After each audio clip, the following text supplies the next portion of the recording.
Espaçonave Terra. Versão e distribuição Sinapse.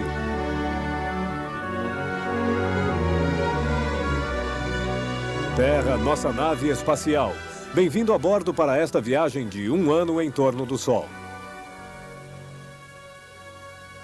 Chegamos na estação do solstício de verão. Este é o primeiro dia do verão, o dia mais longo do ano. Este é o momento em que a metade norte da Terra mais se inclina na direção do Sol.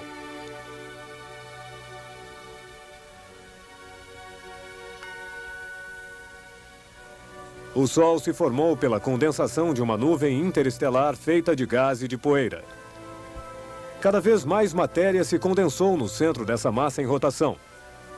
A esfera central aumenta, sua força de atração aumenta e atrai ainda mais matéria, até que toda a matéria dessa região da galáxia se encontra aglutinada, colada nessa esfera. Toda a matéria, exceto 1/1000, os planetas, 9 pequenas esferas que giram em torno do Sol. Mas os 999 milésimos da massa do Sistema Solar pertencem somente ao Sol. O Sistema Solar, finalmente, é o Sol e as poeiras.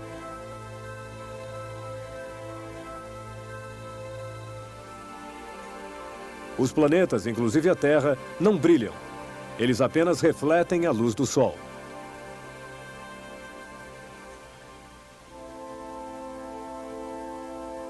O brilho do Sol leva a cada metro quadrado da Terra a energia de uma dúzia de lâmpadas de 100 watts. O Sol emana calor e luz há mais de 4 bilhões de anos. Como ele faz? Ele é muito grande. Seu diâmetro 100 vezes a Terra. Seu volume 1 bilhão de vezes a Terra.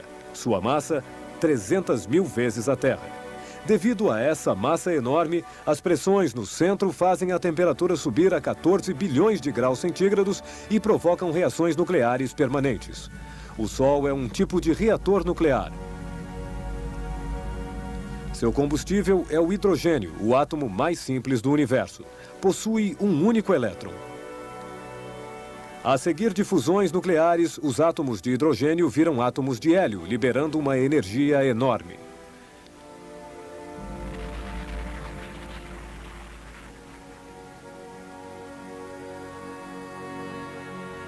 Esta energia se propaga pela superfície do Sol e ilumina o espaço.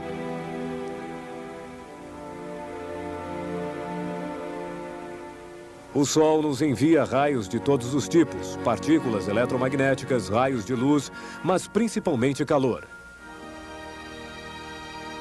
Em 1 hora, o Sol derrete uma placa de gelo de 1 centímetro de espessura. Mas o Sol não ilumina apenas a Terra. Ele ilumina tudo a seu redor. Por isso, o Sol poderia derreter uma enorme esfera de gelo de 1 centímetro de espessura em 1 hora. Se comprimíssemos esta esfera, seria um bloco de gelo de 1 quilômetro que o Sol derreteria em 1 hora. Nos planetas mais próximos ao Sol, Mercúrio e Vênus, faz mais calor. Colocado em Mercúrio, nosso bloco derreteria em alguns minutos. O brilho do Sol diminui com a distância. Em Saturno faz menos 200 graus centígrados. Seus anéis são, na verdade, blocos de gelo.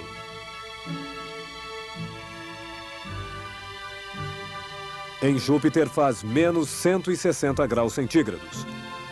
Em Marte, menos 60 graus centígrados.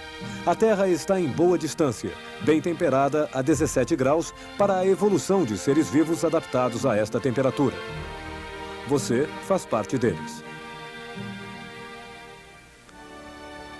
O dia do solstício é o primeiro dia do verão. É o dia em que o Sol fica mais alto no céu, o dia em que ele descreve sua trajetória mais longa, o dia mais longo do ano.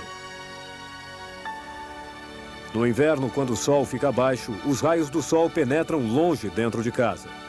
Depois, dia após dia, os raios do Sol entram pela janela com um ângulo cada vez mais vertical à medida que o Sol subiu mais alto no céu. Olhando do espaço, veja o que acontece. A Terra fica inclinada 23 graus na direção do Sol no Polo Norte e até 23 graus do Polo, o Sol não se põe. Essa linha é o Círculo Polar. 24 horas de sol no dia do solstício de verão. Se o tempo estiver bom lá no Polo Norte. Em compensação, nos trópicos, a 23 graus do Equador, por todo o redor da Terra, ao longo deste 23º paralelo, o Sol, ao meio-dia, se encontra na vertical. O 23º paralelo é a linha imaginária que passa na Flórida, nas Ilhas Havaí, em Hong Kong ou Assuan. Este 23º paralelo é o Trópico de Câncer, porque o Sol, nessa posição do solstício de inverno, aparece na frente da constelação de Câncer. O 23º paralelo é o lugar que o Sol, no dia do solstício, cobre na vertical. Em Assuan, no Egito, na antiguidade, tinham percebido que no dia do solstício, o Sol iluminava o fundo de um poço. O Sol se encontrava, portanto, à vertical de Assuan.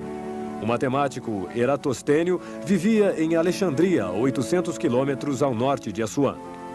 No dia do solstício, ele mediu a sombra de uma coluna.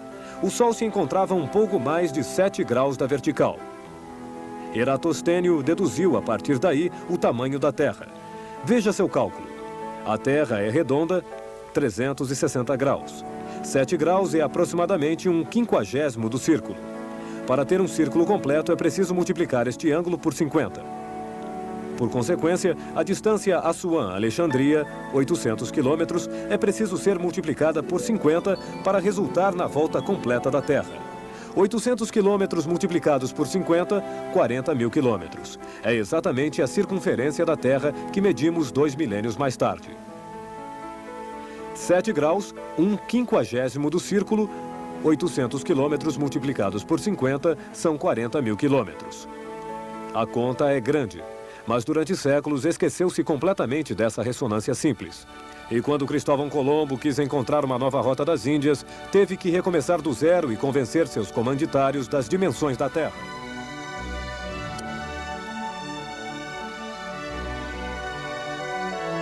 Até o próximo programa. Boa viagem, todos em órbita.